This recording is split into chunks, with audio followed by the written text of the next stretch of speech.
सभी भक्तजनों को जय श्री कृष्ण। चित्रकेतु ने कहा, माता पार्वती जी, मैं बड़ी प्रसन्नता से अपने दोनों हाथ जोड़कर आपका शाप स्वीकार करता हूँ, क्योंकि देवता लोग मनुष्यों के लिए जो कुछ कह देते हैं वह उनके प्रारब्ध अनुसार मिलने वाले फल की पूर्व सूचना मात्र होती है।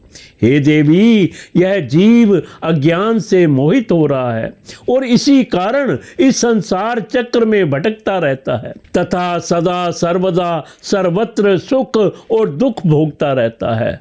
माता जी, सुख और दुख को देने वाला ना तो अपना आत्मा है और ना कोई दूसरा जो अज्ञानी है, वे ही अपने को अथवा दूसरे को सुख दुख का कर्ता माना करते हैं। यह जगत सत्व रज आदि गुणों का स्वाभाविक प्रवाह है। इसमें क्या शाप, क्या अनुग्रह, क्या स्वर्ग, क्या नरक और क्या सुख और क्या दुख।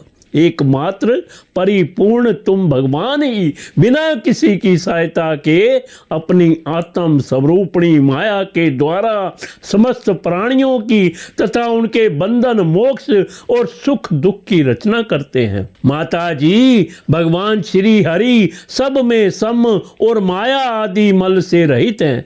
उनका कोई प्रिय अप्रिय, जाति बंधु, अपना पराया नहीं है। जब उनका सुख में राग ही नहीं है, तब उनमें राग जन्य क्रोध तो हो ही कैसे सकता है। तथापि उनकी माया शक्ति के कार्य पाप और पुण्य ही प्राणियों के सुख दुख, हित अहित, बंध मोक्ष, मृत्यु जन्म और आवागमन के कारण बनते हैं। पति प्राणा देवी, मैं शाप से मुक्त होने के लिए आपको प्रसन्न नहीं कर रहा हूँ। मैं तो यह चाहता हूँ कि आपको मेरी जो बात अनुचित प्रतीत हुई हो उसके लिए क्षमा करो। श्री सुखदेव जी कहते हैं, परीक्षित विद्याधर चित्रकेतु भगवान शंकर और पार्वती जी को इस प्रकार प्रसन्न करके उनके सामने ही विमान पर सवार होकर वहां से चले गए। इससे उन लोगों को बड़ा विस्मय हुआ। तब भगवान शंकर ने देवता, ऋषि, दैत्य, सिद्ध और पार्षदों के सामने ही भगवती पार्वती जी से यह बात कही। भगवान शंकर ने कहा, सुंदरी, दिव्य लीला विहारी भगवान के निसप्रह और उदार हृदय दासानुदासों की महिमा तुमने अपनी आंखों से देख ली।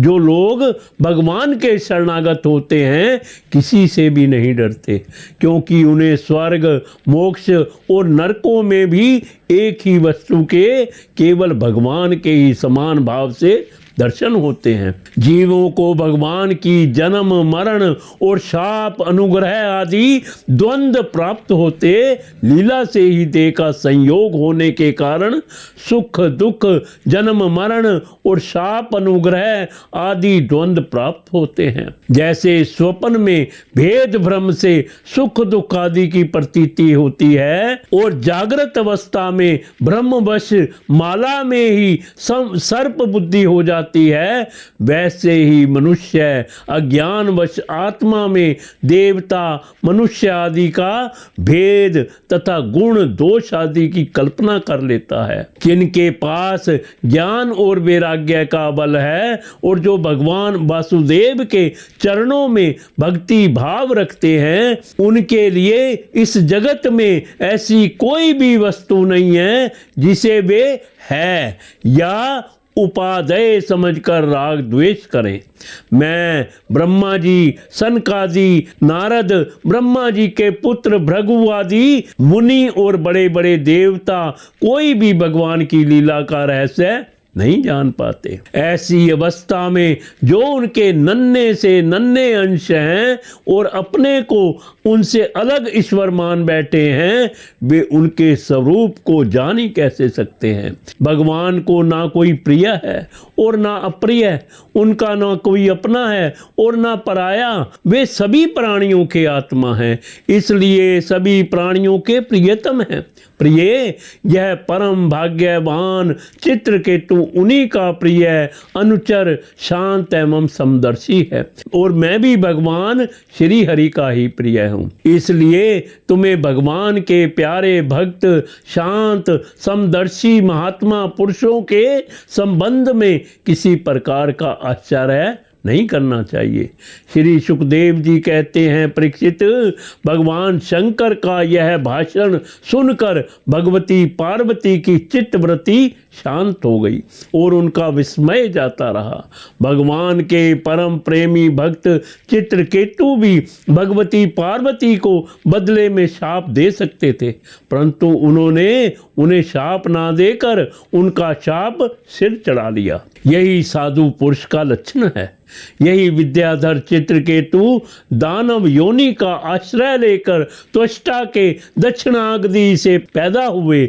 वहां इनका नाम बत्रासुर हुआ और वहां भी ये भगवत स्वरूप के ज्ञान एवं भक्ति से परिपूर्ण ही रहे। तुमने मुझसे पूछा था कि बत्रासुर का दैत्य योनि में जन्म क्यों हुआ और उसे भगवान की ऐसी भक्ति कैसे प्राप्त हुई। उसका पूरा विवरण मैंने तुम्हें सुना दिया। महात्मा चित्रकेतु का यह पवित्र इतिहास केवल उनका ही नहीं, समस्त विष्णु भक्तों का महात्म है। इसे जो सुनता है वह समस्त बंधनों से मुक्त हो जाता है। जो पुरुष प्रातः काल उठकर मौन रहकर श्रद्धा के साथ भगवान का स्मरण करते हुए इस इतिहास का पाठ करता है, उसे परम गति की प्राप्ति होती है।